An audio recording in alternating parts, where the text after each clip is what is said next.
করেন।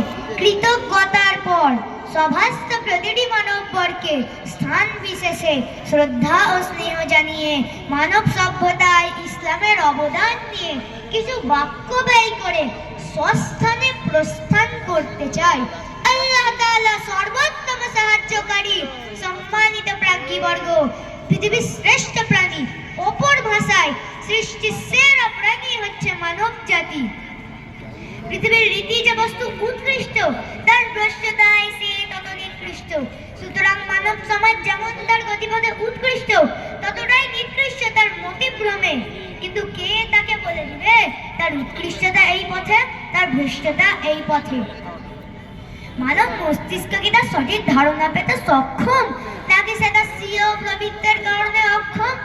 হ্যাঁ সুধী, ইতিহাস বলে সে তার স্বীয় প্রবৃত্তির কারণে অক্ষম। মানব সমাজ মুক্তি তখনই পেয়েছে যখন সে শ্রেষ্ঠ প্রদত্ত শৃঙ্খলা এবং বিধিবিধানকে সমাজে প্রতিষ্ঠিত করেছে। শুধু পৃথিবীতে সর্বশেষ সব বিষয় পরিপূর্ণ উৎকৃষ্ট মানের সভ্যতা ইসলামে প্রতিষ্ঠিত হয়েছিল খ্রিস্টীয় 7 শতাব্দীতে ইসলামের মাধ্যমে। মানব সমাজ যখন সিয়া সত্তার থেকে নিকৃষ্ট স্তরের সামনে প্রণিপাত করত এবং নিজেকে ছোট করে উপস্থাপন করত, তখন ইসলাম মানব জাতিকে একাত্মবাদের দীক্ষা দিল এবং মানব সমাজ থেকে মূর্খতা দূর করতে ঘোষণা করল, ইকরা বিসমি রাব্বিকাল্লাযী খালাক।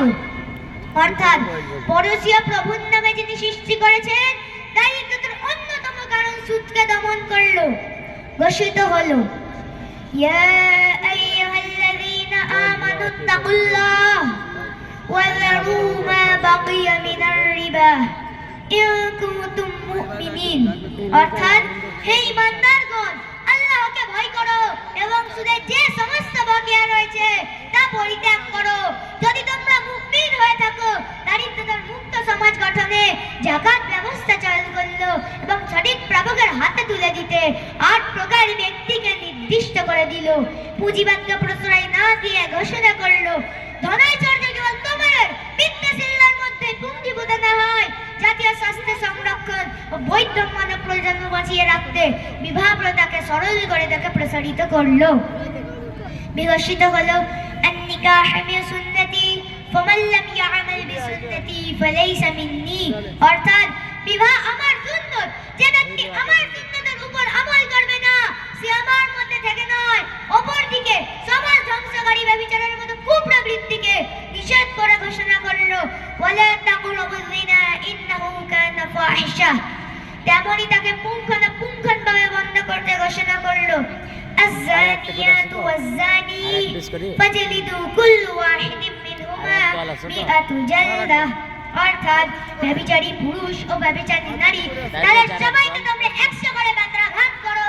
সামাজিক ঐক্য, শৃঙ্খলা, শান্তি, নিরাপত্তা অটুট রাখতে জনসাধারণের ধন সম্পদ নিশ্চয়তা দ্বারা অবতীর্ণ হলো। ঘোষণা করলো, ওয়ালাকুম ফিল কিসাসি হায়াহ।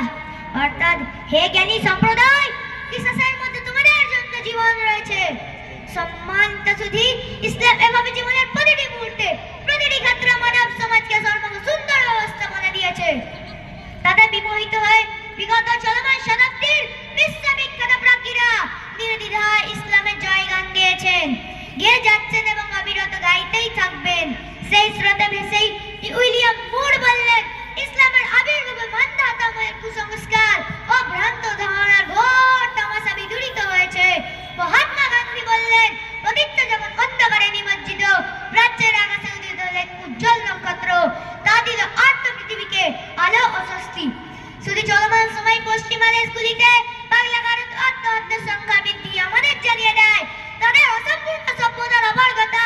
সুতরাং আমাদের সমাজকে সেই অপারগতার হাত থেকে বাঁচাতে আমাদের দলপতি, গোত্রপতি, রাষ্ট্রপতি, যুবা তরুণ সবাইকে ইসলামী সভ্যতাকে প্রতিষ্ঠিত করতে হবে। তবেই আমাদের মুক্তি, আমাদের নিরাপত্তা, অন্যথায় উচ্ছন্নতা। ওয়া আখিরু দাওয়ানা আনিল হামদুলিল্লাহি রাব্বিল আলামিন। আসসালামু আলাইকুম ওয়া রাহমাতুল্লাহি ওয়া বারাকাতুহু। আসসালামু আলাইকুম ওয়া রাহমাতুল্লাহি ওয়া বারাকাতুহু। আলহামদুলিল্লাহ ওয়াস সালাতু লিআহলিহা আম্মা বাদ। ফাআউযু বিল্লাহি মিনাশ শাইতানির রাজীম। বিসমিল্লাহির রহমানির রহিম। رضي الله عنهم ورضوا عنه وقال الله عز وجل وما أرسلناك إلا رحمة للعالمين وقال رسول الله صلى الله عليه وسلم من تشبه بقوم فهو منهم শ্রদ্ধেয় সম্মানিত মঞ্চে উপবিষ্ট বর্তমান সময়ের উজ্জ্বল নক্ষত্র উম্মতের রাহবার সম্মানিত উলামা হযরত ও আজকের এই ধনাঢ্য মজলিসের সুদক্ষ পরিচালক ন্যায় নিষ্ঠার কলম হাতে বিদগ্ধ বিচারক মণ্ডলী আমার সামনে উপবিষ্ট সবুজ বাংলার প্রত্যন্ত অঞ্চল থেকে আগত এলএনপি ছাত্র ভাইরা ও আমার প্রাণপ্রিয় শ্রোতা বন্ধুগণ সকলকে জানাই আমার পক্ষ থেকে আন্তরিক শুভেচ্ছা অভিনন্দন। প্রিয় উপস্থিতি, আজকে আমার আলোচনার নির্ধারিত টপিক হলো ইসলামিক সভ্যতা। সময়ের সংক্ষিপ্ত পরিসরে উক্ত বিষয়ের উপর কিঞ্চিত আলোকপাত করার প্রয়াস চালাবো ইনশাআল্লাহ। প্রিয় উপস্থিতি, আজ যখন সারা বিশ্বের সমাজ ব্যবস্থা এবং মানবতার মূল্যে কুঠারাঘাত হানছে, ইন্নাল কুওয়াতা লিল্লাহি জামিআন বলিষ্ঠ আহ্বান এবং মাদিনা সনদ ভিত্তিক রাষ্ট্র ব্যবস্থাকে উপেক্ষা করে জনগণকে সমস্ত ক্ষমতার উৎস এবং মানবরচিত সমাজ ব্যবস্থাকে উন্নতি সুপান মনে করা হচ্ছে, ঠিক এই মুহূর্তে বিশ্ব শান্তি প্রতিষ্ঠায় মহানবী সাল্লাল্লাহু আলাইহি ওয়াসাল্লামের ভূমিকা আলোচনা করা এবং ইসলামিক সভ্যতা সঠিকভাবে জানা বাস্তবিক পক্ষে সময়ের দাবিদার। প্রিয় উপস্থিতি, এই পৃথিবীতে বহু রাষ্ট্র পরিচালক অতিবাহিত হয়েছেন, কিন্তু মহানবী সাল্লাল্লাহু আলাইহি ওয়াসাল্লাম বিশ্ববাসীকে যে মডেল রাষ্ট্র উপহার দিয়েছেন তা পৃথিবীর ইতিহাসে বিরল। কেননা তিনি এমন এক বিভীষিকাময় অবস্থায় এ দ্বারায় আগমন করেন যখন মানুষের মাঝে মানবতা ও সভ্যতার লেশ মাত্রাও ছিল না। মানব জাতি গগনবিদারী আওয়াজ তুলে চিৎকার করে বলছিল, কেউ কি আছো আমাদেরকে একজন রাহবার দিবে, আমরা মানুষ হয়ে বাঁচতে চাই। কেউ কি আছো আমাদেরকে একজন কান্ডারি দিবে, আমরা শান্তিতে বাঁচতে চাই।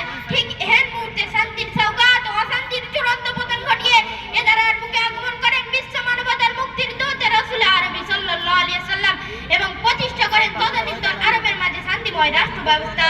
তাই তো দেখা যায় হাঁটি হাঁটি পা পা করে শৈশব কৈশোর পেরিয়ে নবযৌবনে পদার্পণ করে যখন দেখতে পান সমাজের মাঝে অন্যায় অবিচার জুলুম নির্যাতন আরবের লোকগুলোকে প্রায় মানবরূপী পশুতে পরিণত করেছে, তখন নবীজি সাল্লাল্লাহু আলাইহি ওয়াসাল্লাম সমাজ থেকে অন্যায় অবিচার দূর করার লক্ষ্যে মাত্র 14 বছর বয়সে হিলফুল ফুজুল নামক সেবামূলক সংগঠন প্রতিষ্ঠিত করেন।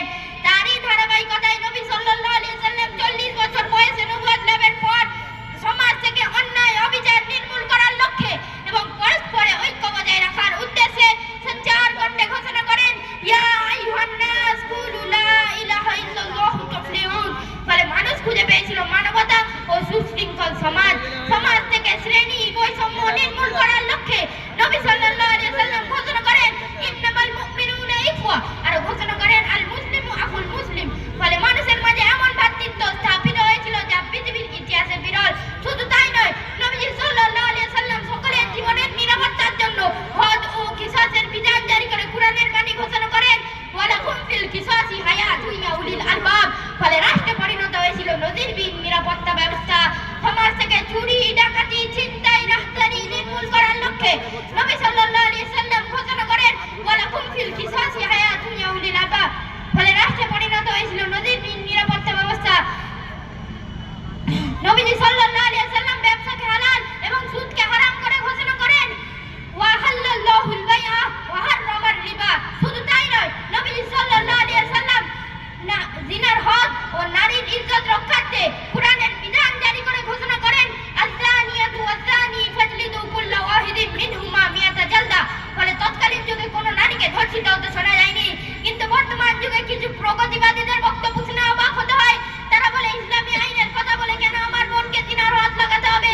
প্রিয় উপস্থিতি, আজ যারা সভ্যতার দাবিদার নারী জাতি বলি আওড়ায়, সুস্পষ্ট ভাষায় তাদেরকে বলতে চাই, ইতিহাস ঘেঁটে দেখো, যেই যুগে নারী হয়ে জন্মানোটাকে পাপ মনে করা হতো, নারী হয়ে জন্মানোর কারণে জীবন্ত পুঁতে ফেলা হতো, নারী হয়ে বেঁচে থাকার ন্যূনতম অধিকার ছিল না, সেই যুগে নবী সাল্লাল্লাহু আলাইহি ওয়াসাল্লাম নারীর ইজ্জতকে স্বচ্ছ মাকামে হাসিল করে ঘোষণা করেন, আল জান্নাতু তাহতা আকদামিল উম্মাহাত।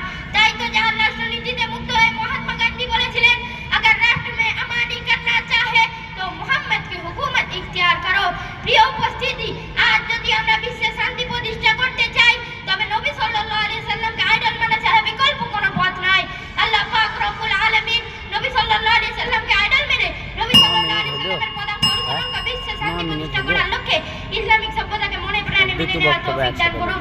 নাসরুম মিনাল্লাহি ওয়া বাশিরিল মুমিনিন। আসসালামু আলাইকুম ওয়া রাহমাতুল্লাহি ওয়া বারাকাতুহু। এটা ছিল